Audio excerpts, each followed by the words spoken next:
Assalomu alaykum, farishtam onam. Har bir ishda sarishta onam. Siz dunyodagi eng yaxshi ayolsiz, men uchun albatta. Sizga dunyodagi hamma orzu-havaslarni ko'rsataman, Xudo xohlasa. Siz onam bo'lganingiz uchun, meni tarbiya qilganingiz uchun, shu darajaga yetkazib qo'yganingiz uchun mingdan ming rahmat. Bu so'zlar har bir farzandning tilidan yangraydigan so'zlar shubhasiz. Har birimizning onamiz o'zimiz uchun farishta, o'zimiz uchun yagona ayol. Hozir onalarimiz haqida madh aytib, she'r bayon qilmoqchiman.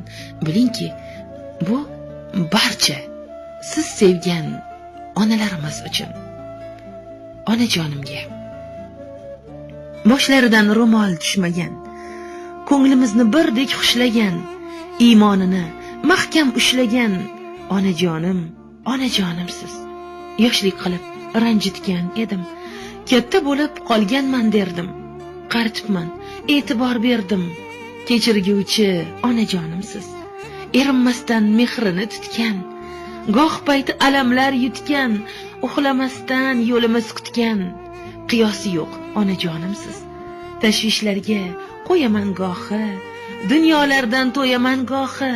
Dalda bo'lgan ana shu chog'i, mehribonim onajonimsiz.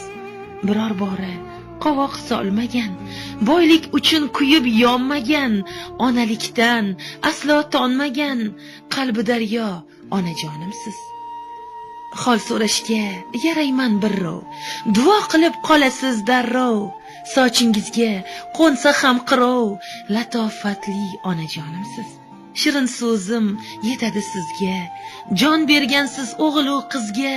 Keragingiz bor hali bizga, o'xshashi yo'q onajonimsiz. Otam so'zin ikki qilmagan, hanuzgacha ishdan tinmagan, uyqu nima hali bilmagan. Bebahoyim onajonimsiz. Sodda onam, benuqson onam, deb yuradi hamisha bolam.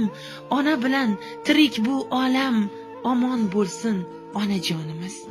Omon saqla onamni Alloh, o'zing bergin har neda panoh. Ayirmagin bizlarni eyvoh, kulib yursin onajonimiz. Ravon bo'lsin hamisha yo'li, zarran bo'lsin hajlarda to'ni.